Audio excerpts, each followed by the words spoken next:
Hello and welcome to the Total Soccer Show. My name is Daryl Grove and I'm joined by a man whom, unlike when he had me on an intro, I'm going to let him talk. His name is Taylor Rockwell. Hello. Hello, I let you talk. I mean, kind of. Briefly. Kind of. Momentarily. You just weren't fast enough, that's all.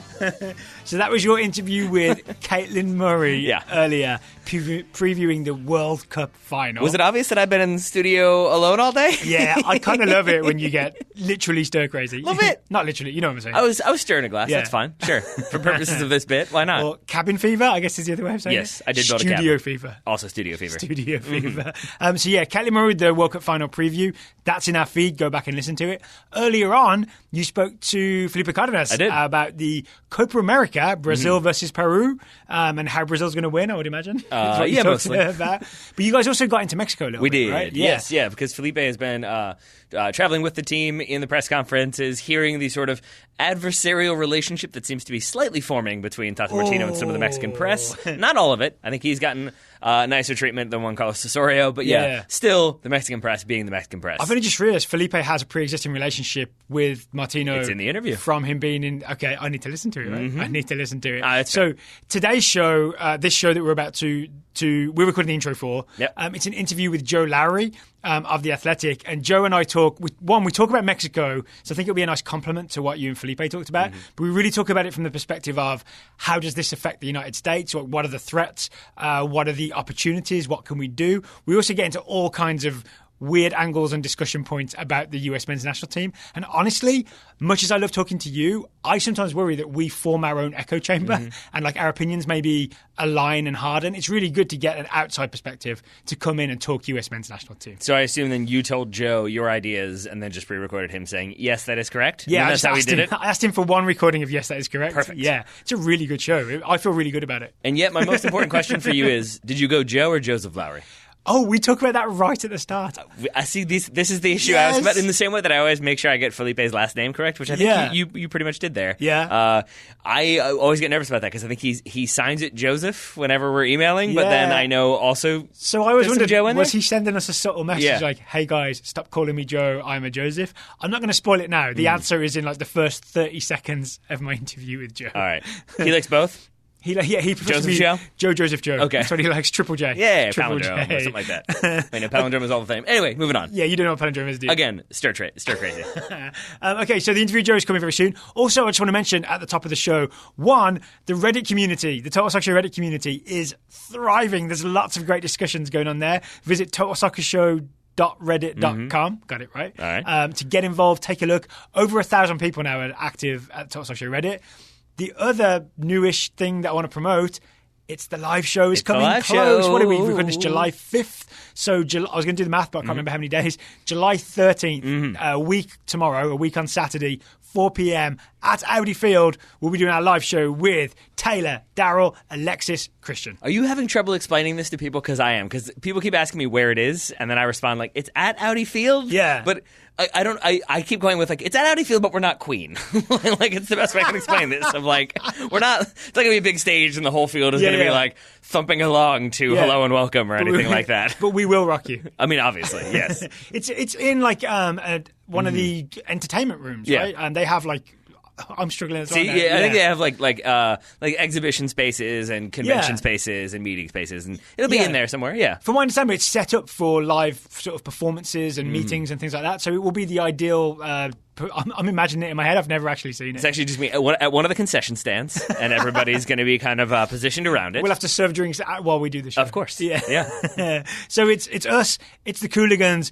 We really think it's going to be great, right? Well, if you're a DC fan, we'll have... I think our part will be great. The game the night before, DC versus New England, we'll have that to talk about. We'll have the US men's national team to talk about. We'll have the US women's national team to talk about. Lots of like great discussion topics on stage, and also some funny stuff from me and Taylor, and that one good joke that the Cooligans have got. There we go.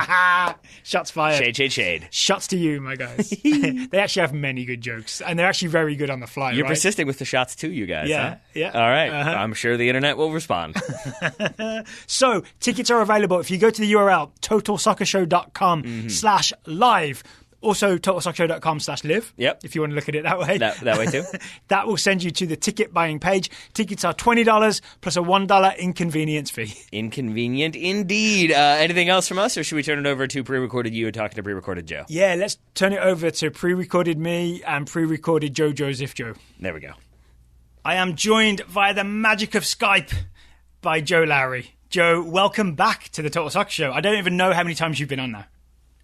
I'm happy. I'm happy to be back. It's great to be on a semi-regular basis. So thanks for having me, Daryl. I actually have one formal question before we get going. I've noticed I've always called you Joe. And then I noticed also that when you publish for The Athletic or on Twitter or even, your email name and all that, it's Joseph. So do you normally go by Joseph? I want to sort of get that cleared up first. I actually do usually go by Joe, so I appreciate the fact that you do call me that. But it's a toss-up. It's a total toss-up. Everybody calls me something different, so it works out. Is it a bit of like authorial branding to be like Joseph Lowery, add that like extra element of serious writer to it? Honestly, a little bit. I'm not going to lie. It's a little bit like that. I feel like it's a little bit more professional. Who knows? Yeah. But I like Joe. I like Joe a lot. So you're happy with Joe? Okay, I wanted to make sure I wasn't calling you Joe through the whole chat and you'd be like cringing every time. No, that's great. So one of the reasons we love having you on is obviously your tactical mind, your tactical eye. And I think this Gold Cup tournament has been a sort of fascinating source of information or like thing to watch tactically, especially the United States, but also Mexico, who we're going to be talking about because it's a USA-Mexico Gold Cup final.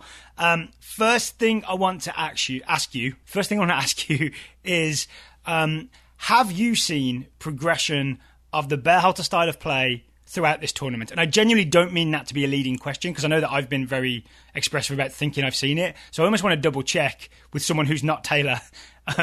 Have you seen it as well? I absolutely have seen it. And I don't think this is just a bias like wanting Berhalter's system to work. I think we genuinely have seen some progression throughout this tournament. I mean, you had that first game against Guyana where the U.S. looked okay, but then maybe you wonder how much you can read into the opposition. And then you go from that point to the Jamaica game that we saw a couple of nights ago. And I think it's hard not to see progress in that. I think there are a few different factors that go into that. But on the whole, if you just look at it sort of a bird's eye view, I think we have seen genuine progression both offensively and defensively, which is really encouraging to me. All right, let's break that in half then. I mean, first offensively, because offense sells tickets, right? And that's what they kind of need. What have you seen in terms of the attack that has improved over the Gold Cup? Well, I think it's been interesting to look at just the different personnel Berhalter is using within his formation and his shape. We've seen kind of him abandon not necessarily forever, but for this tournament, we haven't seen the whole inverted right back, Nick Lima, Tyler Adams thing that we were kind of all fixated on at the beginning because he's chosen to align his team a little bit differently. So we are still seeing a lot of the time, we're seeing that same 3-2-2-3 shape, but he's using different players in different spots to get that shape. And so that's been interesting to me to watch.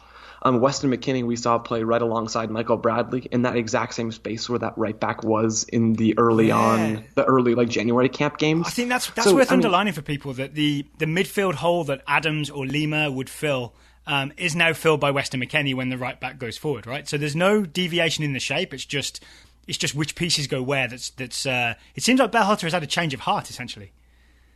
It does feel like that a little bit, and I think that change of heart is more due to his personnel than anything else. Maybe he's gotten a longer look at Nick Lima and decided, man, I think we get more from Weston McKennie in midfield than we do from Nick Lima in midfield, which, saying that out loud, shouldn't really be that surprising. I think that's pretty obvious. But I think it's good that he's gotten a chance to work through those things and sort of see maybe when we have a first choice lineup with everyone healthy, maybe that doesn't mean that Tyler Adams is going to be stuck at right back. Maybe that means he'll be in midfield full time. I mean, we're just seeing so many different versions of this shape that I think that's one of the most valuable things that this tournament has brought around to us. From my perspective as well, I'd say we're seeing the best of Weston McKennie when he's allowed to start from deeper, receive the ball deeper, and like play those brilliant forward passes that we've seen. And then even arriving late in the box like he did for the first goal against Jamaica, I think is way more effective than having him pushed all the way up as a second number 10 and having to receive the ball sort of in traffic with his back to goal, and there isn't space to pull off those beautiful passes. So I think we've almost figured out where Weston McKennie works best over the course of this tournament, which is a huge plus, right? If you told me that at the start, I would have been dancing just like Weston McKennie. Absolutely. Yeah, I totally agree. I think reading that, I don't know if you read this, Daryl, that Henry Bushnell piece on Weston McKennie. Yes. Henry has been just killing it on this beat. Yes, he has. But he talked about sort of those later arriving runs like you were talking about, and he had a quote from Berhalter that basically just said, yeah, McKennie is good at picking those times to come into the attack late and making those third man runs and things like that. So I totally agree with you. I think McKennie has been, especially in that Jamaica game, was one of the best players. And now that we have a clearer idea of his role, I think that's only going to benefit the U.S. moving forward. And you also talked about their defense, right? I don't know if you've heard on the show, but Taylor and I were really concerned about the 4-4-2 defense, or 4-2-2-2, however we're calling it, defensive shape, not quite working. But you've seen improvements. And I'm really excited to hear the improvements that you've seen in terms of the U.S. defending. I think especially in the middle of the group stage against Trinidad and against Panama, those last two games, I think the U.S. actually defended pretty well. They pressed decently well. I think in terms of, it looked like each player had a pretty clear understanding of their assignments. And then once you got to that Curacao game, it was a little bit different. And I think you saw some more uncertainty. Yeah. And frankly, I think that might have been Berhalter's or the coaching staff's fault in terms of, I think I read a quote that was talking about him deciding to not press the goalkeeper, which I think caused some general uncertainty and things like that. But on the whole, looking at it more in a bird's eye view, if we excuse just for a second maybe the lack of personnel that doesn't quite fit for this pressing scheme, I mean, not to rag on Michael Bradley, but if he steps high, there's always going to be a pocket of space in behind him just because he can't recover quickly enough to get back into that space. Right. So I think the general structure is sound. I think that 4-2-4 shape is sound. There are going to be times when opposing teams can overload the midfield and then they'll have to adapt from there. And I think that's probably the next step to making this pressing system, I know, it's not really a press, this extended defensive shape into a more structurally sound thing. But I think the pieces are there. It is hard to label it, right? Because it's not a press. We're not trying to win the ball back high. And I think what they're trying to do, and I'm interested to see if you agree with this or not, because I think it's a thing that's not getting much attention, right? Because we're all focused on the way the US has the ball and the way they move the ball. It seems to me like they're just trying to block off passing options as opposed to win the ball back. But it worries me that I don't even see them like blocking off options in a way that tries to lead opposition teams down blind alleys that we can then, take advantage of. It feels like they're still in the if we think that in terms of possession, we're maybe in the second or third stage of what Berhalter's doing in terms of learning the basics and then progressing in this and that. I feel like we're still maybe in the first stage of the defensive shape. I think you might be right on that one. You actually said something really interesting there. They're not really trying to win the ball high up the field. It's almost as if they're just trying to force long balls into the back line. So they're not trying to trap in the attacking half or anything like that. It just looks to me at least like they're trying to force the ball to the side and then win a ball in their back line or deep in midfield and then possess from there. So that's a really interesting distinction, and I wonder if we'll see that sort of change over time. Maybe if you get the more aggressive Tyler Adams in midfield and things like that, if the personnel starts to adjust a little bit, maybe you get Paxton Pomykal in there. Maybe at that point we see the U.S. start to actually press and try to win balls up top. But for now, maybe with the personnel that they have, Berhalter is content to sort of just try to force some long balls and then possess deeper in midfield. I don't know. It's an interesting thought that I hadn't really run over in my mind. I find it encouraging that at least you can identify there is some sort of plan, though, because that was what I was worried about. Like, if the plan is to force some long balls, at least then we can say, all right, this is what we're trying to do. So I'm always in favour of the US having a plan that I can identify. It makes me sleep easier at night, basically.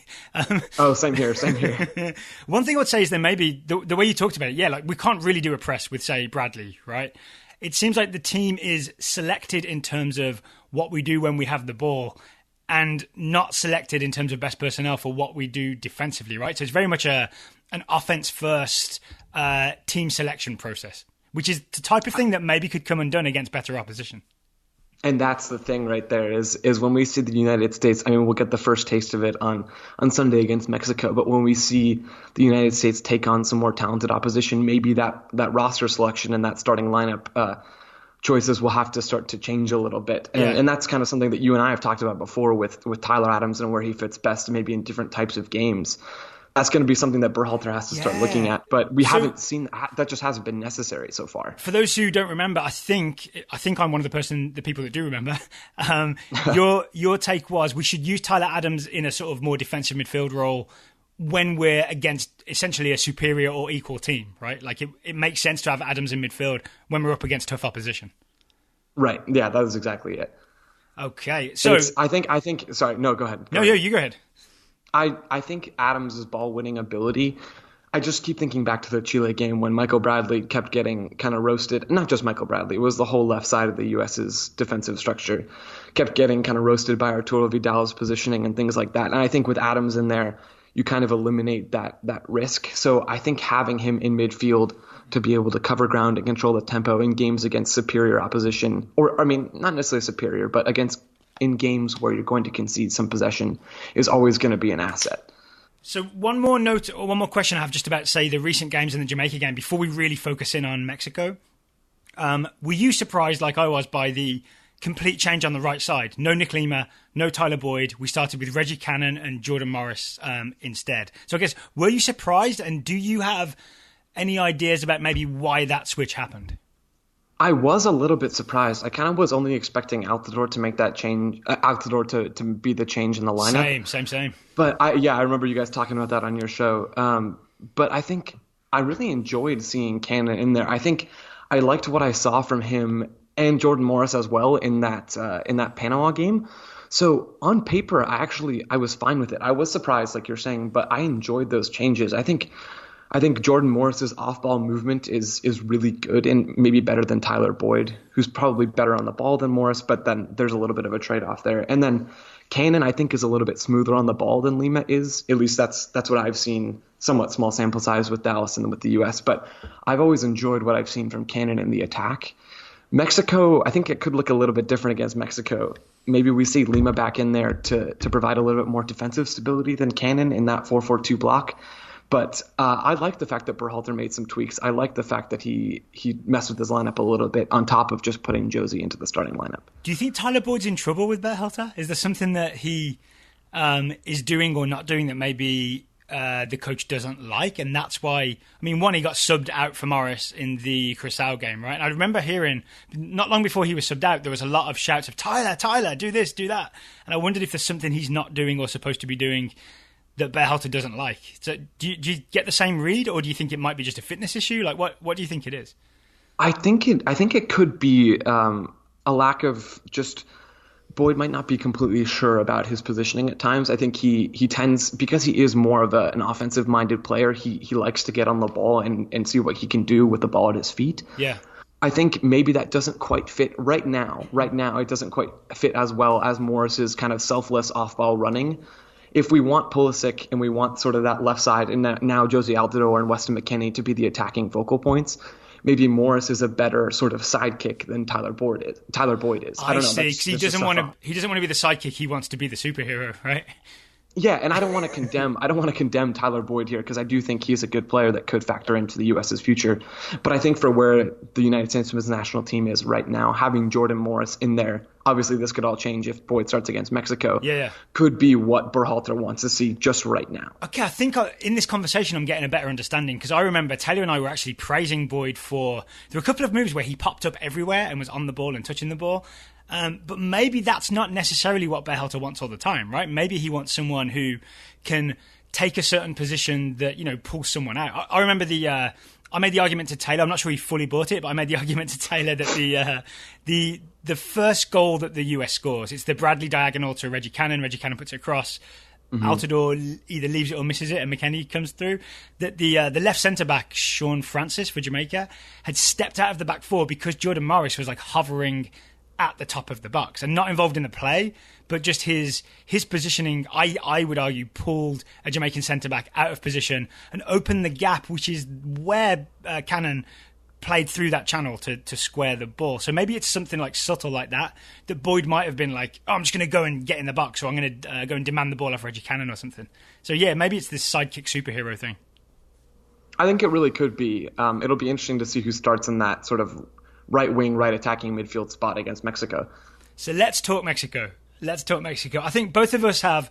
I haven't watched every Mexico game, but I've taken a good look at little chunks of games. So I think I have an understanding of what they're doing. And from a conversation in the imaginary green room, the virtual green room, I think you're roughly in the same spot, right? Like, you haven't paid massive attention to them, but we've both watched enough to know sort of what they're doing. Does that sound about right? That sounds about right. So what's your take on how Mexico are playing under Tata Martino? And then maybe after we sort of lay out the basics, we can get into what are the threats that Mexico pose, what are the opportunities that the US could exploit? Mexico is playing some visually pleasing soccer under Tata Martino, and I guess that shouldn't really surprise anyone from what we saw from Martino at Atlanta United. He's played sort of an aggressive 4-3-3 in pretty much every game so far. That game against Haiti was just objectively, as a neutral, was pretty entertaining to watch. Yeah. And Haiti played their part in that, right? By essentially going after Mexico and pressing them. Yeah, it was a really enjoyable game. One of my favorite Gold Cup games that I've seen so far. In terms of Mexico's general scheme, I think in the attack, especially when they get to possess the ball a little bit more, a lot of the time they'll split their center backs pretty wide and drop their central defensive midfielder in between them. Yeah. And then that way they can Alvarez, sort of have right? overloads on each side. Edson Alvarez, number 6. I think he's the guy to watch. That spot most of the time. Yeah. And sorry, I interrupted you. You were saying they spread the centre backs wide. Edson Alvarez drops in. Then what happens? And then they can create some overloads on the wings. So if you can sort of visualize it, if you have the center back wide and then the full back on that same side and the central midfielder and then the winger, that's 4 players available on each side to sort of stack the wings. So against a traditional sort of 4-4-2 block, just to use that as an example, you'll oftentimes have like a 4v3 advantage by splitting those center backs wide. So Mexico a lot of the time can sort of do those quick rondos around the sides of that defensive block and then just quickly play forward. So that's going to be something that the U.S. really has to watch out for in terms of their defensive stability, because Mexico have the skill on the ball. They have the quickness and they have the speed to be able to get in behind quickly after using those overloads. All right, if I've got my personnel correct, then the right-sided fullback is Rodriguez with his sort of shaved bald head. So he'll be very recognizable. Have I got that name right? I think I have. He'll be very recognizable going forward. I saw him putting in loads and loads of crosses, like almost like he was playing like a winger. Very sort of Reggie Cannon-like in terms of what we do with Reggie Cannon when we get forward. And then I think the right of centre of the 3 midfielders is Jonathan Dos Santos, who is really nice on the ball, right? So he's going to be great at maintaining possession. Left of centre, we've got Jesus Gallardo, also very happy to get forward. And like maybe one of the most recognisable names on the team, Andres Guardado, who's always a player you got to watch out for. Look out for those long shots. Oh, absolutely. Yeah, Guardado's going to be tough for the U.S. to deal with in midfield. But, I mean, that's kind of always the case, so that's not really anything new. So we know about him, right? I think a sort of a new threat is because it's not Chicharito as the striker. Raul Jimenez has really emerged as Mexico's number 1 striker for the Gold Cup, right? At least partly because Chicharito's not there. But I obviously I'm familiar with him from watching him play for Wolves. I think he's kind of dangerous in terms of he's fast and he's mobile and he's lively and he's willing to press you and come after you, and he's very quick on the sort of counter attack and not bad in the air as well when crosses are coming in. So I'd make the argument, I think it's an easy argument to make, this is the best striker we've faced in the Gold Cup, right? He is not Darren Mattocks. He is not Arias, who's playing for Curacao. This is a guy who will pose danger all the time, and I think that's going to be, for me, that's a huge test for the US centre-backs, whomever they may be. That's a big storyline for me, is how the U.S. are going to deal with Raul Jimenez. Because, I mean, the last time that we saw the U.S. national team play a quality striker was in that Venezuela friendly before the Gold Cup. Yeah. And Solomon Rondon scored a brace in that game in that 3-0 loss. So I think just seeing how that back 3, how Aaron Long and whoever plays at the right center back spot, and then Tim Ream can deal with his movement and with his quality on the ball and with his physicality is going to be a really interesting thing to watch in this game. So what would you like to see from the US in terms of defensive setup? Do you think the sort of, I call it like the 4-4-2 defensive mid-block, I guess, with the wingers then willing to push high onto the fullbacks, and like you said, we try to force them long. Will that work against Mexico, or do we need to tweak things up a bit? It's hard for me to imagine the U.S. sort of starting out in their extended defensive shape like we've seen in a lot of this group stage. Yeah. So I think just because of Mexico's quality and their speed and their play on the ball, I think if you kind of extend your defensive shape and allow them to play into more space in midfield, that might be a recipe for disaster. And when you say extended defensive shape, you mean essentially the front two, which we assume might be like, say, Pulisic and Altidore, that they're they're way over the halfway line, and there's a bit of space between them and the midfield, and there's a bit of space between between the midfield and the defense. Am I correct? Yeah, that's what you mean by that. Yeah, it's kind of my alternative term for the press, because it's not really a press. So it's just kind of like they've moved the block higher up the field, and that can create gaps in midfield and gaps behind the back line. Yeah. So why stretch yourself out? Right, I guess is the question. And the answer is don't do it. I think that's my opinion, at least. Berhalter might have something different in mind, and he might believe in his high defensive shape and try to go for that instead. But I think we're more likely to see sort of a more reserved 4-4-2, or Berhalter loves to call it the 4-2-4 defensive block, or 4-2-2-2. That's what he likes to call it. It's good branding. Good branding. I think he wants it to not sound boring. But I've seen maybe he's trying to be RB Leipzig. Yeah.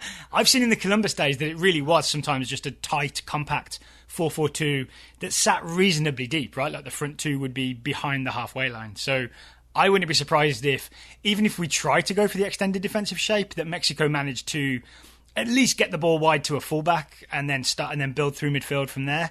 I see us falling back into the 4-4-2 anyway, right? Yeah, I'm with you on that one. I think that's probably what we're going to see. What about so what I've seen is if they can't hit the fullbacks, they often go to Edson Alvarez, right? Number 6 will be the central midfielder. Do you see a situation where maybe we put someone on him? Because I know, like, for parts of the Curacao game, we put Michael Bradley on, I've forgotten his first name, but the other Martina, the non-captain Martina.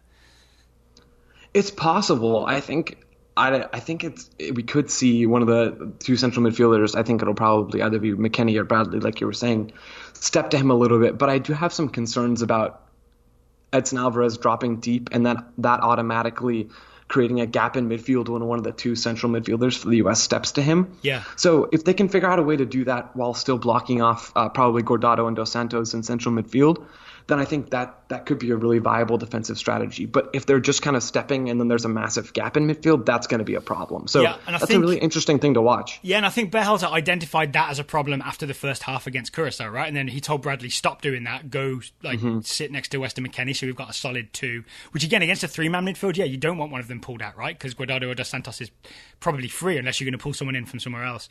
And I think what we did in the second half, which I don't think worked, but might be a thing that they maybe doesn't work as a first draft, but the second draft might work if they've been practicing it, is they kind of had Pulisic and I guess it was Zardes, right, in that game, almost trying like each block off half of the side, so they were either side of the defensive midfielder, Martina, to try and block those passes coming in. And in the end, it didn't work, so they got shuffled around and Martina got opened anyway. But maybe there's a version of this where they work on it and get it right. I totally agree. I think we've talked about how the possession and the attacking scheme is kind of what everybody's been focusing on. I think it could be a little bit flipped in this game against Mexico. Maybe we'll get a better feel for how their defensive work is developing, and maybe we'll see Mexico have a little bit more of the ball, which will give us plenty of opportunities to examine and to analyze the U.S.'s defensive structure. It's kind of weird, right, as well? This is two teams that have taken having the majority of possession for granted in every game so far. I think the U.S. is more even than they expected against Curacao. But they can't both have 60% possession, right? So one of them is going to be on the back foot, and their defensive scheme will be very, very important. I would argue that we don't know which one yet because we haven't seen how the game unfolds. That's very true. I'm interested to watch and see sort of how the game flows and which team dominates the ball, or if it's more of a back and forth situation. Maybe both teams get spells of possession. Yeah, that would be interesting too. Okay, before we get to the Twitter questions, of which we have many, we'll do kind of quick fire so that so I don't have you on Skype all day. Skype would complain, right? They'd say, you take up too much bandwidth. All this. They'd probably kick us off at that point. Yeah. But then I want to talk about US lineup. We've talked about maybe the sort of shape we would like to see. The big questions for me are Altidore or Zardes, and I think the answer is, without even asking you, I know the answer is Altidore, right? I guess, would you mind briefly outlining the reasons why it should be Altidore? Well, I'm actually going to have a piece out for The Athletic on this, but just to put it briefly, Altidore is better. Is that the text of your article? Did wrote Curation get back to you and say, please expand? We're working through some edits right now. Apparently, it's a pretty extensive process. But what is he better at? So Altidore, I think his movement, Zardez's movement is decent. Altidore's movement is really good, and then to go along with that, he has the skill on the ball. He has strength, which is something that the U.S. really lacks right now, is just a general athletic ability and physicality. Yeah. So Altidore brings that. He brings his skill on the ball, and then he also brings creativity. I think in that Venezuela game, he was probably, when he came in the second half for Zardes, he was probably the most creative player on the entire field. Yeah. So I think between all of those things, Altidore is a really good fit at striker for the U.S. I think this was Bobby Warshaw made this point, or maybe it was Charlie Davies and Bobby Warshaw on Extra Time. That it was in their brown liquor special where they stayed up late after the Jamaica game. Both of them made the point that even though everybody wants Altidore to be a target striker, including Sunderland when they had him, he seems most comfortable when he can come deep and connect play and have someone else like running beyond him, right? And Charlie Davies was making the point that when the US was really firing with Davies and Altidore up front in 2009, it was because Davies just loved to go deep, get in behind, and Altidore could, go far, get in behind, and Altidore could come deep, receive the ball, create, and then he knew that he had someone to release ahead of him. And I think in the Berhalter system, it kind of works because Boyd or Morris or Pulisic or somebody, it's designed for Altidore to come deep and someone to go and get in behind him, right? So it's almost the perfect fit for Jozy Altidore. And I think the fitter he gets, the sharper he gets, the better he looks. And it's worth being excited about.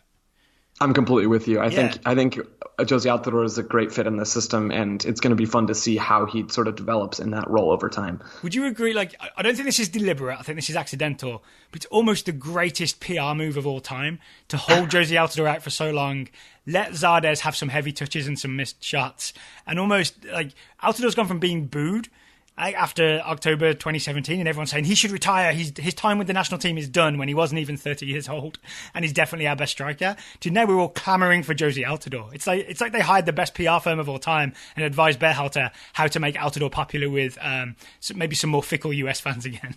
It's a genius move. I think US soccer has finally figured out how to relate to the public. It's perfect.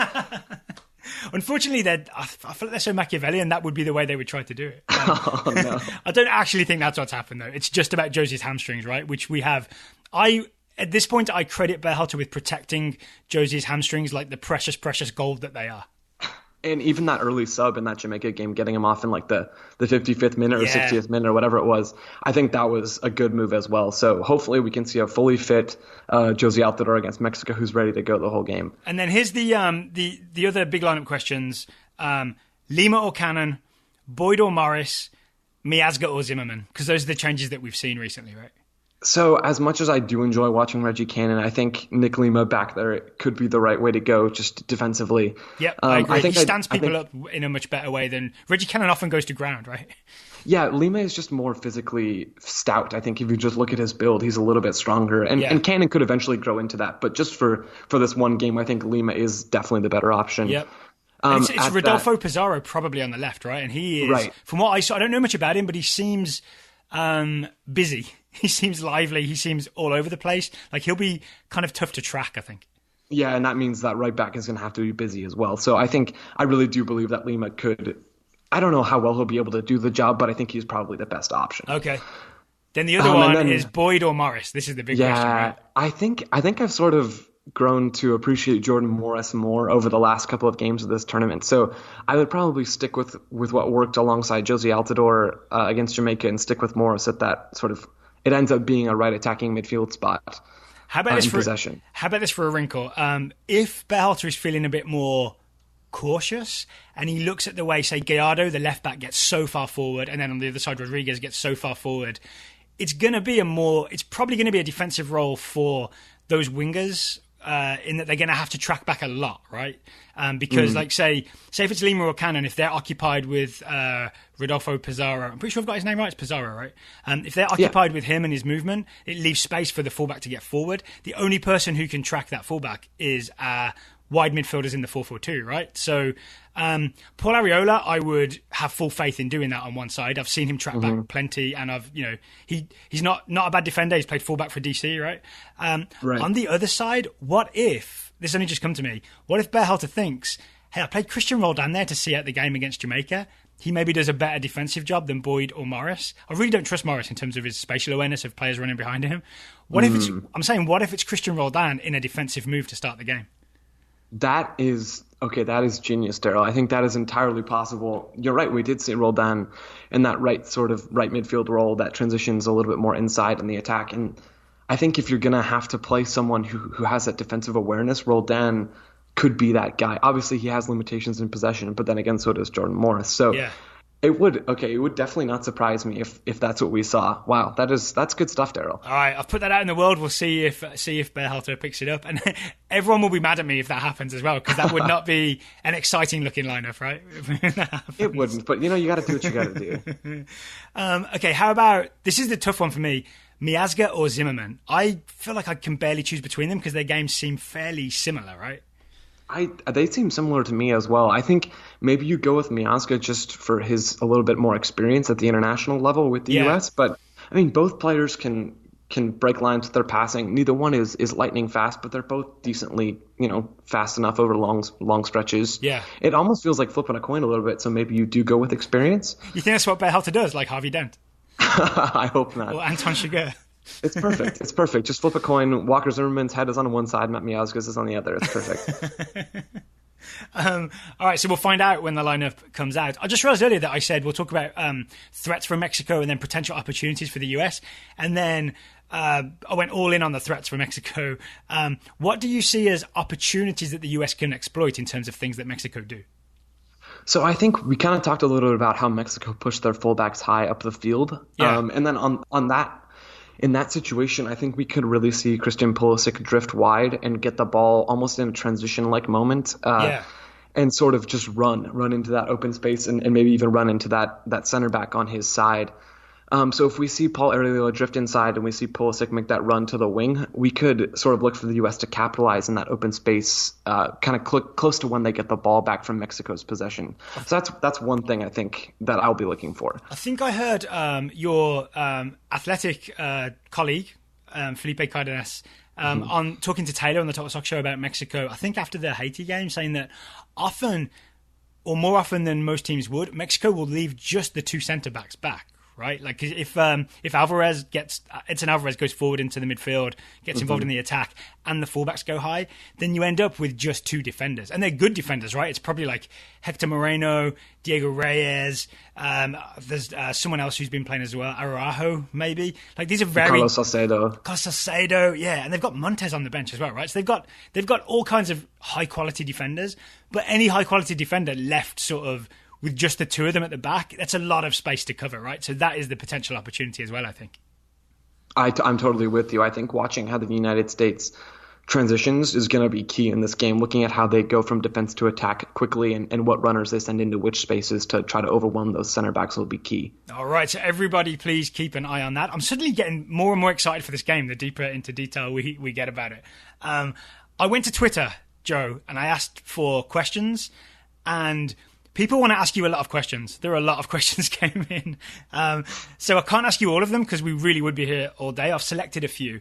But before we get to those, one interesting thing I noticed is literally the first 5, maybe 6 questions were not about the USA-Mexico Gold Cup final. They were about what happens next. Like how does Tyler Adams get integrated? Where does Yedlin fit? When does Pomykal play? Things like that. And we might get to those if we have time later at the end of this show. But I wanted to sort of ask you, why do you think that is? Why do you think if we've got a game against Mexico in 2 or 3 days' time, and I'm excited about that, why are people still looking beyond the Gold Cup and to the future? Is there something going on that is making that happen? I think a lot of people just sort of tend to overlook the Gold Cup in terms of its value as an international tournament because there's no Confederations Cup. It's maybe harder to see what the value is for the U.S. in winning. Like, what's the benefit? And I think it's dangerous to do that because we overlook these tournament games that Berhalter is going to be looking at and is going to be examining and trying to build his roster for the future off of that. So that's one thing. And I think the other thing is that maybe we're all still riding the high of that U20 World Cup a little bit. We're tantalized by the talent on that roster, and we're kind of impatient, and we want to see Serginho Dest, we want to see Paxton Pomykal and Ledesma and Chris Richards in this team sooner rather than later. So it can be easy to sort of just overlook the Paul Arriolas and the Reggie Cannons and Nick Limas in favor of those more exciting youngsters. Yeah. And maybe that's part of why we're almost just kind of rushing through this game and trying to look to the future. So maybe it's not a bad problem to have then, right? Maybe it just reflects the optimism that people have for the future players of the US men's national team, which I don't think is misplaced, right? I'm not just talking about the U20 performance. I'm just talking about the quality of player coming through. Like, I'm as excited about Paxton Pomykal as anyone, but I'm not really. I think I'm more just putting it off to the future because we have the Gold Cup to talk about.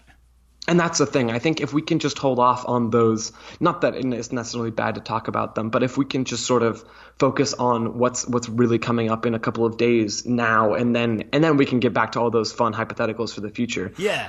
Because there is a final coming up, and the players care and the coaches care, and I think as a fan base, we should be into it as well. I think it also goes back to the thing that we started the show talking about, the sort of progression of the Berhalter system, or GreggyBall, as we call it. Like, we have seen it look better and better and better.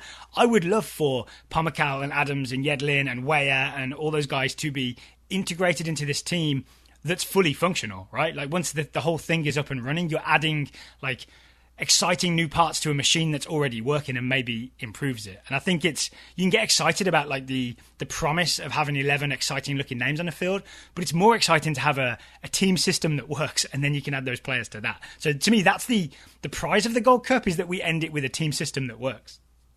100%. Yeah, you can't just look to the future without having sort of these sometimes difficult but sometimes successful building blocks along the way that gets you there. So I think if we overlook those building blocks, it's going to be less enjoyable, honestly, for everyone once we do get that machine running a little bit and see this young talent coming through.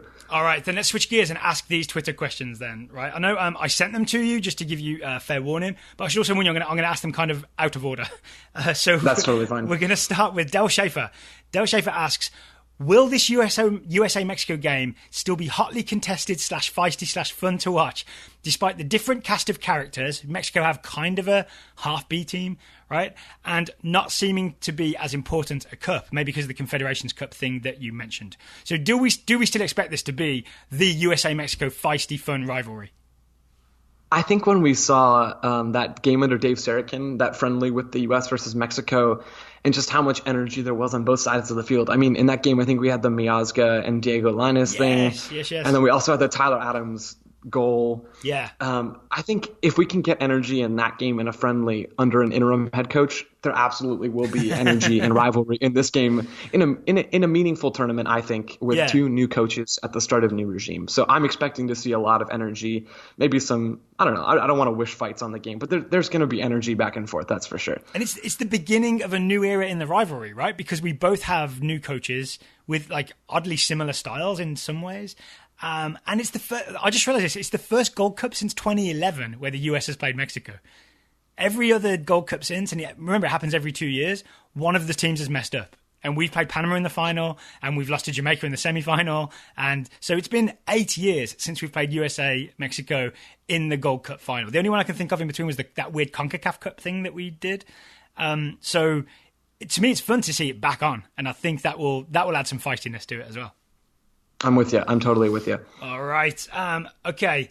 Let's go to Marcus Vaccaro, maybe Vaccaro. Marcus Vaccaro's question: how do past Berhalter and Martino matchups affect Sunday? So obviously Berhalter coaching Columbus, Martino coaching Atlanta. They would have faced each other in 2017 and 2018 because Martino was there for a couple of years. Is there anything, because I know you're a sort of an MLS tactics expert as well, right? That's a lot of what you write for The Athletic.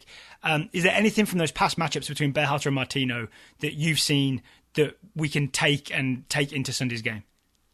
So you're right. They did play each other a few times in 2017 and 2018. Berhalter and Martino played each other 5 times over those two years. So Atlanta won all 4 regular season matchups over those 2 years. No. So that's not a great start, right, in terms of the narratives for this game. But then you look a little bit deeper, and in that playoff matchup, I don't know if you remember this, the playoff matchup in 2017 where Adam John had the winning penalty kick. Shout out to Phoenix Rising's current striker. Adam John had that winning penalty kick, and Atlanta won in extra time. So in that game, Columbus conceded possession pretty heavily. I think they ended with like 40 or 43% possession, something like that. So that alone could sort of be indicative of the styles that we might see in this game. If Berhalter has had some slight success with a little bit of a more reactive approach in the past against Martino, maybe we could see that again. I don't know. It's hard to sort of translate club results to the international level just because both teams' personnel are so different now than they were then. Yeah. But maybe that's a little bit of a clue that we can look at. Because Berhalter would have looked at that Atlanta team at the time and thought, I don't have the talent. I don't quite have the man-for-man talent to match up against Atlanta, right? So I've got to win the tactical battle. He might be feeling more confident about this US team against this Mexico team than he was about Columbus versus Atlanta in 2017. Yeah, it's totally fair. So maybe he'll concede possession, or maybe he'll say, I have more talent now than I ever have, and let's go for it. Yeah. All right, let's go with one positive question and one negative question. Aaron Cook asked, to what should we attribute the US men's national team's marked improvement in the Jamaica game? Thanks and blessings. So thanks and blessings to both of us. Thanks, Aaron. Thanks, Aaron. Why did the US look so improved against Jamaica? So I think we've touched on this a little bit already. But one of the biggest things I think is just another game in the system. And it's kind of a general thing that maybe is vague and we're like, what does that actually mean? But I think getting these players another game on the field together, another 90 minutes with the kind of first choice lineup is really big. They get more chances to execute the repetitions that they've worked on in training. Yep. They get a better look at how to adapt over, a game by game against a different opposition. So that's one thing. And then I think the other thing, and we've already talked about this a little bit, is Jozy Altidore. I think the difference between his play and Jozy Zardes' play up top, you can't overstate it. So I think between Altidore and getting another 90 minutes in a meaningful game, those are both huge. All right, that's good. Diploticus asks, what position do you think is the one that the team, I assume the US men's national team, is most lacking in? So essentially, what's our weak spot? Ooh, I can think of, there are three positions I think that can be upgraded a little bit. First, you got that left center back, left back hybrid. Yeah. Tim Ream had a good game against Jamaica, so I don't want to rag on him too much, but he's just not a natural fit for an outside defender. You need someone, at least ideally, who's a little bit more mobile, who can deal with, an aggressive fullback, maybe like we'll see against Mexico.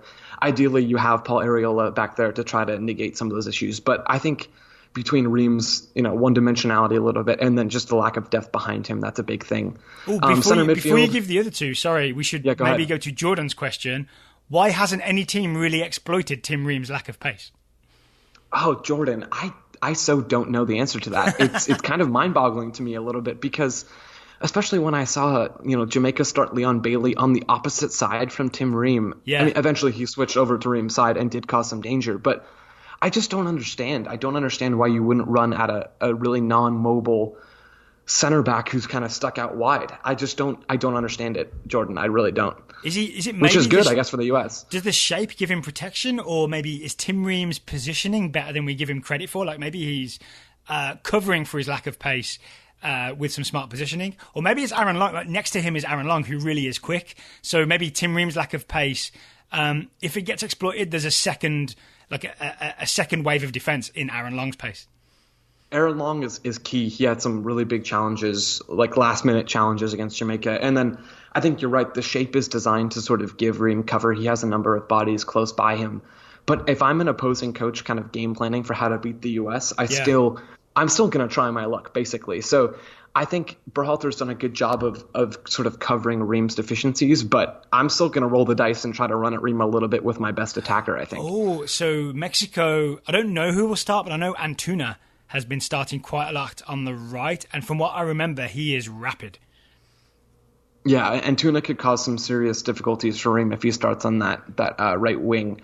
So that's going to be definitely one thing on my list of things to watch for this final on Sunday is how Mexico attacked the U.S. and if there is somewhat of a focus on Ream's positioning. All right. Fingers crossed that Tim Ream in his beard will not be in too much trouble.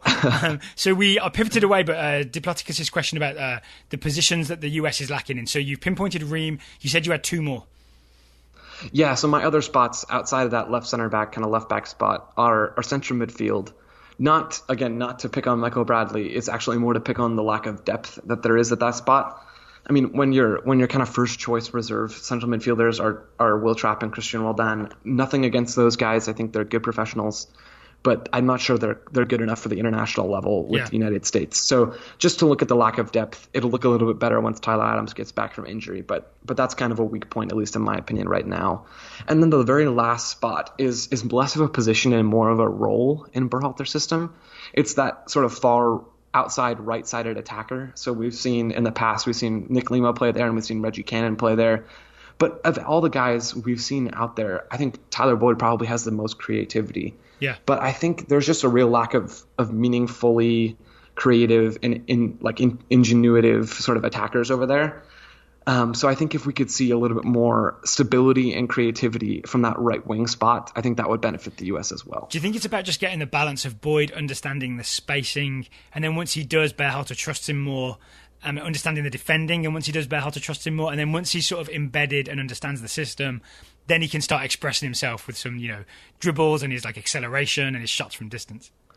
I think that absolutely could be part of it. I'm not quite sure, just because I haven't seen a ton of Boyd still, even with these couple of U.S. games, if he's better in a more interior role or if he could be that far outside sort of attacker. Yeah. But that's one thing that I'll be, just as this Berhalter tenure continues, as we gather more information, looking to see where Boyd fits best, if he could be the answer to that far wide attacking role on that side. That's going to be something I'll be watching for over time. I can see me, assuming he signs for Beşiktaş, which seems like it's quite possible, I can see me watching more Turkish Super League than I expected next season. Oh, I'm right there with you. Just absolutely. To get an idea. We also, we do the scouting network, right, where we look at young players. Right. We made a special exception, and we've added Tyler Boyd to the scouting network, even though he's 24, and we've assigned him to a scout to keep an eye on, because he's kind of special interest to US men's national team fans, right? So I really want to keep tabs on Tyler Boyd and see what he's doing, because I want more information, essentially. That's great. Yeah, I'll be listening for those updates for sure. Randy Morgan asks, what matchup on Sunday is most concerning for the US? In other words, which Mexican player will give the US the most trouble? Is it Jimenez, Guardado, or someone else?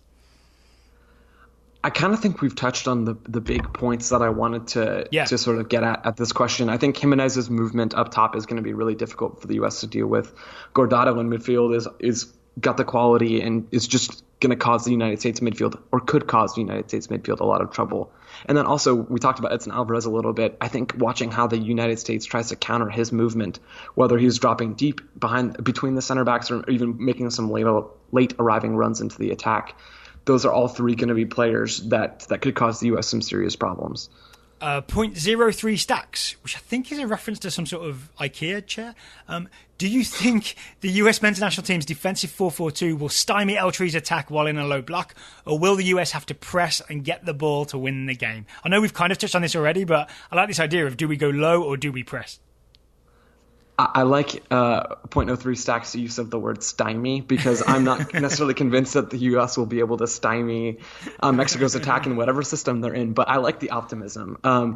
I think we're going to see the U.S. start low and step high, as opposed to starting high and dropping low, if that makes sense. Oh, yeah. When will we step high then? If we work them backwards, maybe we'll... I think step high on maybe a back pass, either from a fullback to a center back, or just, those generic sort of pressing cues that a lot of teams use to take advantage of space as an opposing attacking team sort of drops back. So I think that's what I'm envisioning for this game. Berhalter could have something completely different in mind, but that's kind of my viewpoint right now. Maybe that Columbus-Atlanta playoff game we talked about might be the key to this, and it is the defensive 4-4-2, right? Here's my question about this, though, is quick hypothetical. What if Greg Berhalter just wakes up feeling brave and says, all right, guys, we're rolling the dice. We're going for an all-out press when Mexico tried to play the ball out of the back.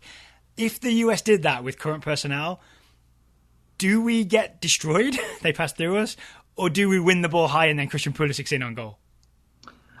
I mean, I don't think the United States would get totally destroyed. I think they'd give up more space than Berhalter probably would be comfortable with. But, I mean, I think the United States could do a semi-decent job of sort of pressing and matching up man for man and just kind of rolling the dice and seeing what happens in that press. So if Berhalter's feeling brave, if he wakes up in an interesting mood and just wants to go for it, then, I mean, it's totally possible. Too much coffee. He has like 5 espressos. Too much coffee.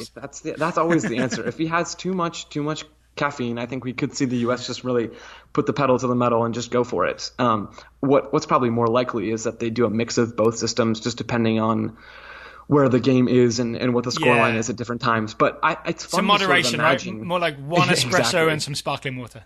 Exactly. A little bit of coffee, Greg, but not too much. Don't go crazy. So yeah, the defensive structure for the U.S. is going to be a big storyline, I think, at least. We've got one more question about the defending. It's from Doug Bernstein. He asks, why does the defensive press struggle? Are the wingers not pressed high enough? Are McKennie and Bradley giving too much space in the middle? Are the centre-backs too deep? It just rarely looks coordinated, and it's hard to see where the breakdown is. So I know we've already talked about this at length, but I kind of like keep approaching it from these different angles to see what else we can tease out. Yeah, so just kind of going through Doug's questions one by one, the first thing he asks is, are the wingers not pressed high enough? And so far, at least from what I've observed, the wingers are often responsible for the opposing team's fullbacks. Yeah. So in my opinion, they don't need to be like super tight to those guys, but they need to be close enough to close down the ball if they do receive the ball. So it's less about denying them passes and more about limiting their time on the ball once they get it. Would you agree with that, Daryl? I do, but I worry that they start from too far away, and I'd rather they split the difference and get a little closer, because I keep remembering seeing Paul Arriola sprint like 20 yards when the ball goes to the fullback. So it's almost like he waits until the fullback receives the ball and then goes tearing in. And I feel like whenever you're charging at someone, you're kind of at risk of making a defensive mistake. So I'd almost like to see him start a little higher, just so he's like, it's less tempting to pass, or the fullback is less open because Arriola is at least lurking and ready, as opposed to running at him once he receives the ball. That's a good observation, because in this United States sort of high defensive shape, oftentimes the weak side winger is responsible kind of for covering multiple different players at the same time. Yeah, so it's tough, right? Oftentimes it's a tough job. It is a tough job, and so I think it's fair to nitpick that. But at the same time, I just want to sort of, I guess, defend Berhalter's positioning a little bit, because if you're Paul Arriola and the ball's on the other side of the field, I guess theoretically he should be quick enough to close down that fullback with a long switch. So maybe he should just be able to adjust his positioning as needed. But that'll be something that's really interesting to watch, because I don't know what the right answer is. I don't know if Arriola should start closer to the fullback and give up space in midfield, or if the focus should be on protecting the midfield and then stepping high to the fullbacks as needed. And it may be that I'm looking at this too one-dimensionally, and when Arriola is like 15 yards away from the fullback, he may be covering something behind him, or at least blocking the angle to someone behind him. So I may not be looking at the full chessboard here, right? I might be just focused too much on like a 1v1 matchup. Maybe the answer is that Mexico send their fullback so high that we can almost keep the 4-4-2 shape, and the fullback will just be next to Arriola anyway, because Rodriguez will be so far up the field anyway.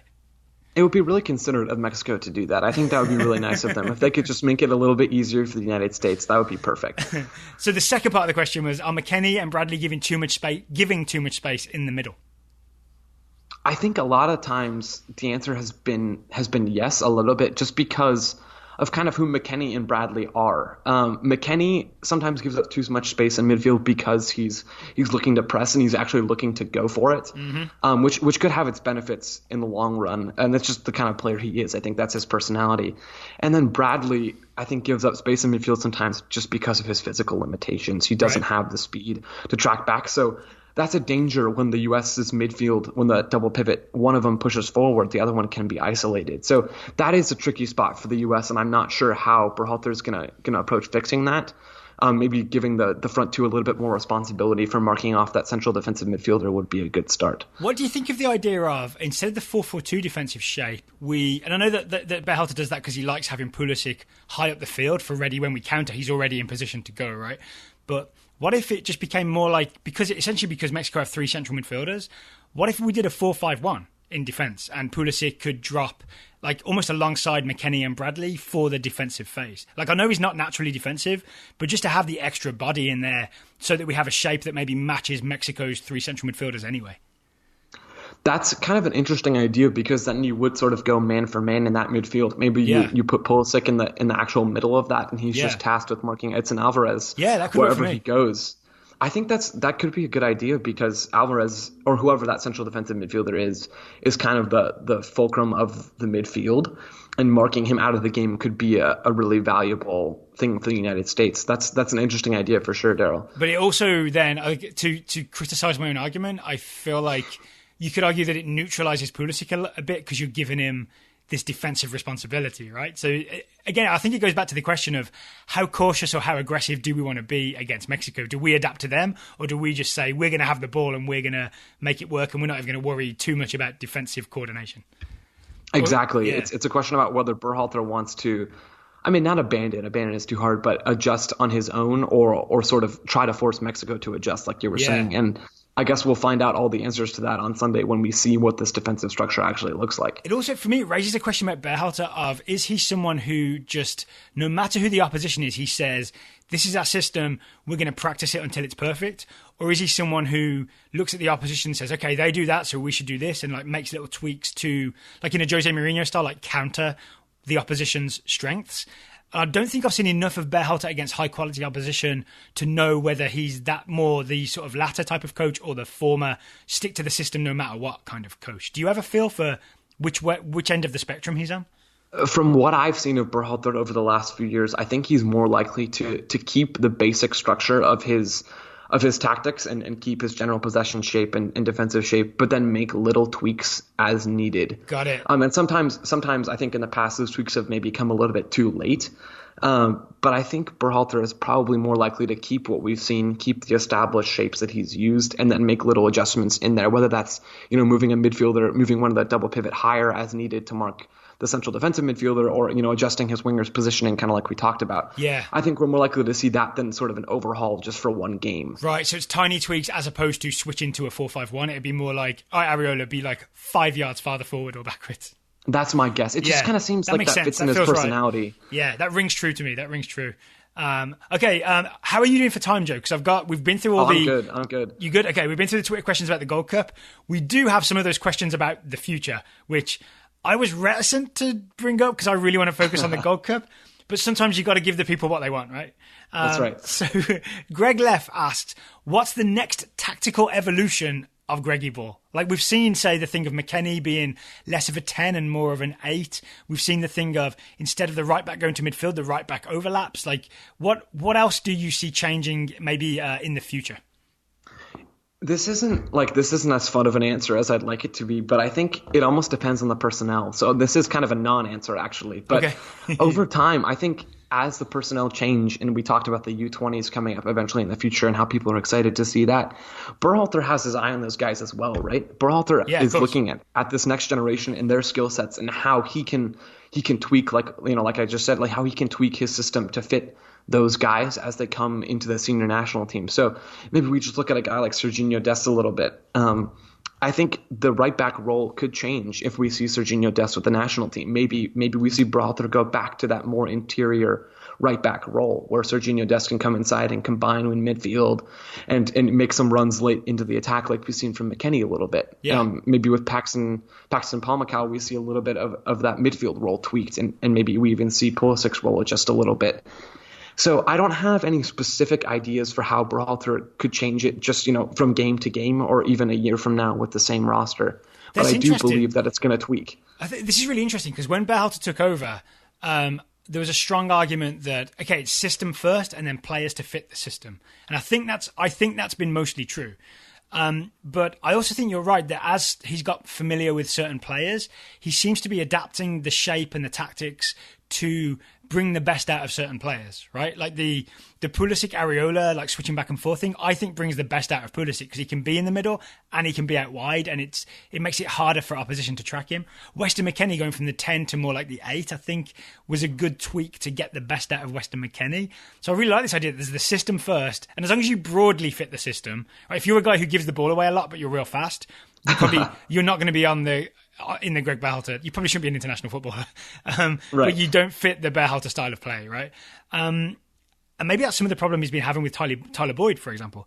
But I do think you're absolutely right that the tweaks in the system will be dictated by getting the best out of the talent that is available to Berhalter. Yeah.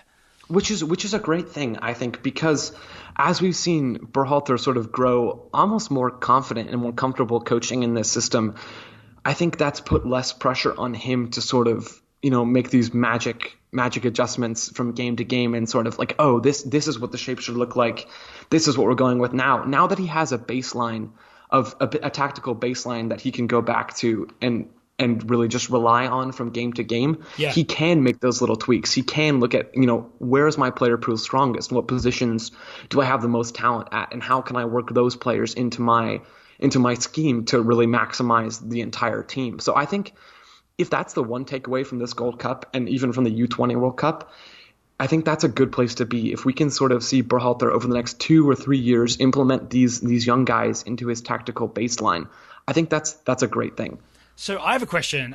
You and I are talking very positively about what we've seen, right, from Berhalter and from the US throughout this tournament, and I think with lots and lots of justification. Does this optimism fade away if the US loses the Gold Cup final, even while playing kind of decently? Like, how important is it that we win the Gold Cup final in terms of the good feeling that I feel like is just starting to build around the US men's national team, like McKennie and Pulisic dancing and all that? How big of a deal is it to win the Gold Cup? I think you kind of hit the nail on the head in your question. I think if the US goes out there and they just get blown out and played off the field, that's a huge problem. But I'm not expecting to see that. I think I'm expecting to see a competitive game from the United States. So from my perspective, obviously inside the locker room, I'm sure it's different. And with a lot of fans, I'm sure it's different as well. But if I see the United States play a cohesive, well-rounded game of soccer, I'm going to be pleased. I think that sets the United States well for the future. Neither Mexico or the U.S. is at full strength right now. A win would be great, obviously. I think that's something we could all agree on. But I won't be disappointed, and I don't think we should just blow this whole thing up if the United States loses 2-1 on a late corner kick header goal from Raul Jimenez. You know what I mean? Yeah. Sort of like Rafa Marquez did to us back in the day. I think you're right. I think the performance is the key thing, right? If we play badly and lose or look overmatched, I personally would start having some concerns, because it means the first time we played a team of, say, roughly equal stature, this thing didn't work. And that would set some alarm bells off for me. I'd start to get at least a little bit worried. 100%. Yeah, I'm totally with you. Ooh, okay, so there's a lot riding on Sunday. I'm suddenly quite nervous. Ryan Dewey asks, where does Paxton Pomykal fit into Berhalter's US men's national team? Ryan says, I was thinking the Areola role, which wouldn't have been my first assumption, but it's interesting. I was thinking the Areola role where he'd do a lot of swapping with Pulisic. What do you think? So there are a couple different ways I could see Pomykal in there. I think Ryan has an interesting idea. It wasn't one that jumped to my mind either, but starting him a little bit wider and then moving him inside as opposed to Pulisic, who you start inside and move outside. Yeah. That could be a good spot for him, because I think Pomykal does fit better as a central player. So that's definitely one option. The other option I can think of is you keep Pulisic out wide and you kind of make it a little bit more static. And Pulisic is just the winger and Pomykal is the central midfielder, and you don't let them interchange quite as much. Yeah.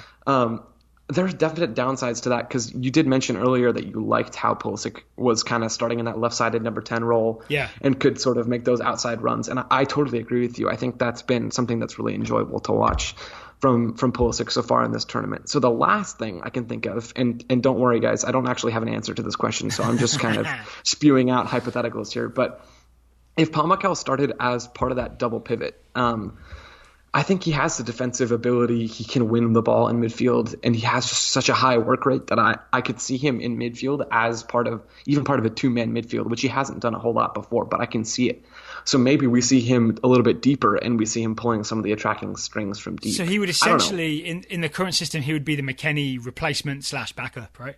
Which I don't think is a bad thing, because think how many times throughout the last year or two, I'm thinking I've been excited to watch the US men's national team, and then McKennie's injured. And I've been excited to watch Tyler Adams, and then Adams is injured. I think it's important to have, because Pomakal's not going to just go straight into the starting 11 and be a permanent fixture, right? He's going to be someone who's maybe, assuming he gets selected, in the 23 and then has to work his way into the squad. So if he can be someone's backup, even maybe Pulisic's backup in that left of centre role, I'm not sure that's as good a fit as what you mentioned about the number 8 type role, but it's still a thing I could see him doing. And personally, I would be more excited to see Pomykal in one of those two roles than I would the current version of Georgi Mihailovic or Christian Roldan. 100%. I think the fact that Pomykal is versatile and can play in a lot of different spots, like you mentioned, the United States has struggled with injuries over the last, year or two especially. So getting to have a guy like Pomykal who can fill in at a lot of different places and be genuinely impactful in a lot of those spots is a good thing. What about Dwayne Holmes? Do you see him in a McKennie type role or somewhere else? I think I see him in a McKennie type role just from the little bit that we got to see of him in those pre-Gold Cup friendlies.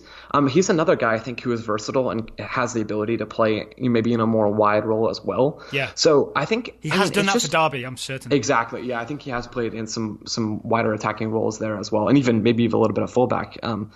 I think just the idea that we have an experienced professional like Dwayne Holmes who has some skill, and then a guy like Paxton Pomykal coming through as well, who's younger and brings this level of excitement with him as well. That's another positive. We have been very positive in this show, Daryl. Thank you. I really enjoy that idea for the future. Maybe these guys aren't going to start, but having meaningful contributors who can come in and either fill in for injuries or come off the bench is really big. And maybe we'll get to a stage one day where there's no chance of anyone doing eye rolls when they see the starting 11 because there's just so many players that we're excited about.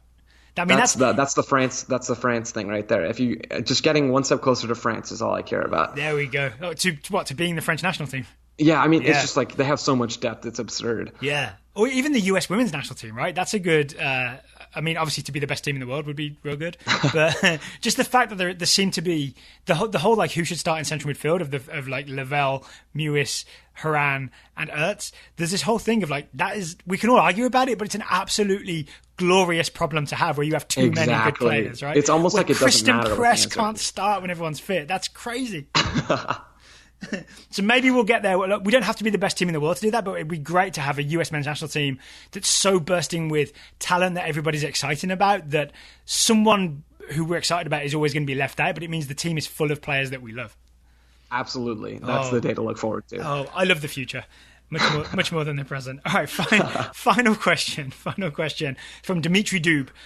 He said, I saw Daryl mention that he doesn't see Tyler Adams in the midfield immediately because he doesn't control the pace of play like Michael Bradley. So this was me saying, if we did switch like Bradley for Adams, that would be a lineup that everyone's excited about, right? Because it's a midfield of Adams, Pulisic, McKennie.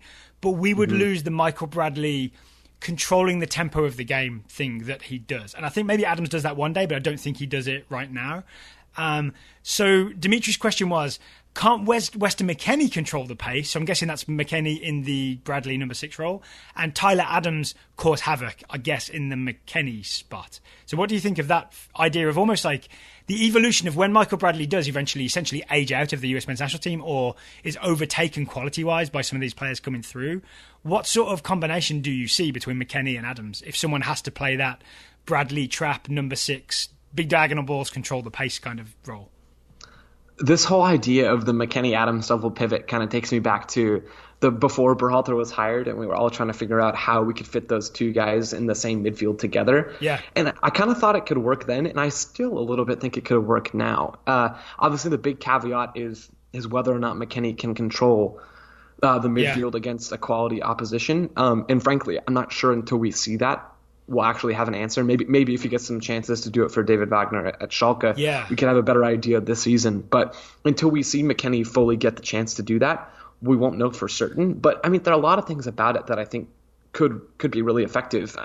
Both guys have high work rates, lots of energy, and are kind of natural tempo setters in terms of just their ability to get on the ball and play quickly. Yeah, that's the thing. They're tempo setters, but the tempo is high, right? The tempo is high, and it means maybe losing the ball. That's what worries me a little bit about it. Not even worries me, but means that Berhalter wouldn't go for it just yet. Is that Weston McKennie loves the killer pass, right? He doesn't love the short pass, control the tempo in a way that say an experienced and brilliant midfielder like Sergio Busquets likes to do.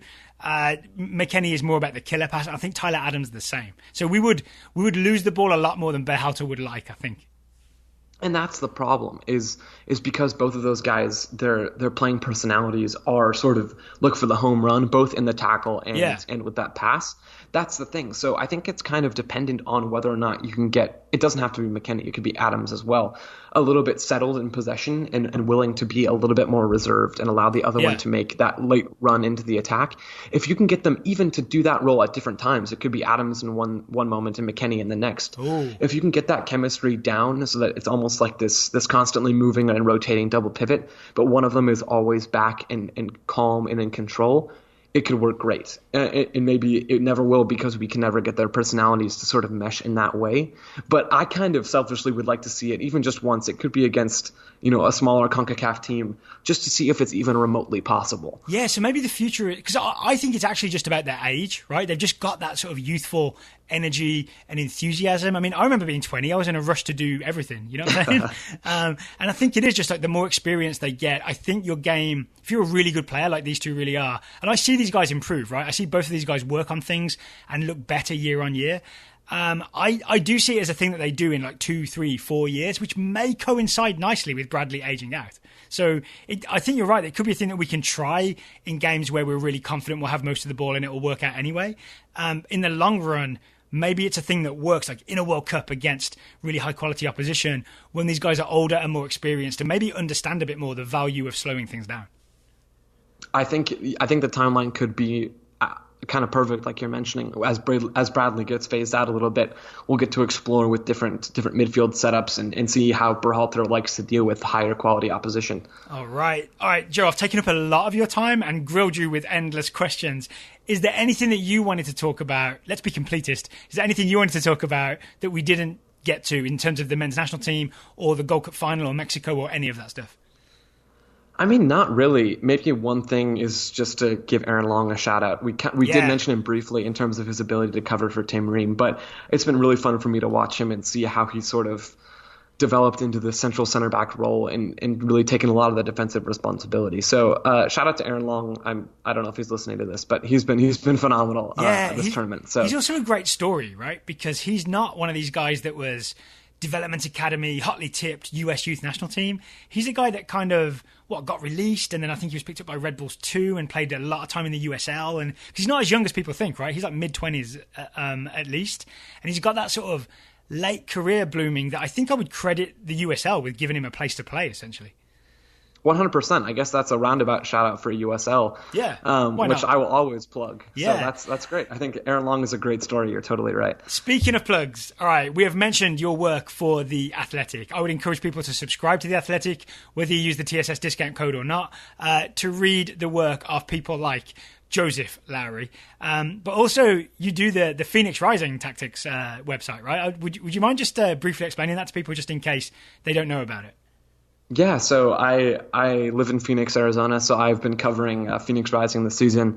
I started a website called risingtactics.com where I kind of break down their games in my traditional nerdy format, just to try to educate and give some insight to the market here as it continues to grow.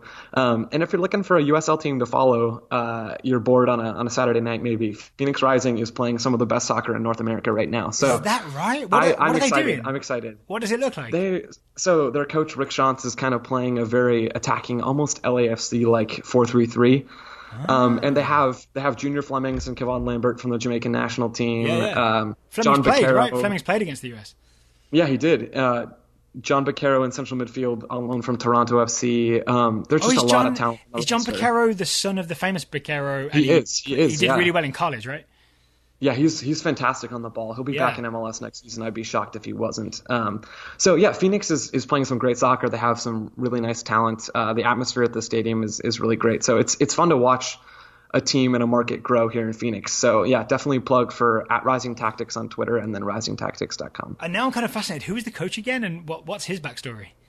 Rick Shantz is the coach, and I honestly don't know enough about his early backstory. He came up, I believe he played college soccer here in the United States, and I think he spent some time down in Tucson, which is also where Aaron Long came up through in PDL a few years ago. He's the assistant coach for a few years with various coaches here in Phoenix, and he's taken on the role full time. And despite some early season struggles, he's done a really, really good job with this team. Oh, brilliant. All right, then, Joe, I will close by saying thank you very sincerely for taking the time to talk to me today. Absolutely, Daryl. Thank you so much for having me. I appreciate it. And listeners, of course, thank you for listening. Otherwise it's just me and Joe talking over the phone, right? And no one's listening. People listening is the main thing. So thank you for doing that. If you've enjoyed this show, please share it with a friend ahead of the Gold Cup final so they can get really clued in to what is happening. And we will talk to you again very soon.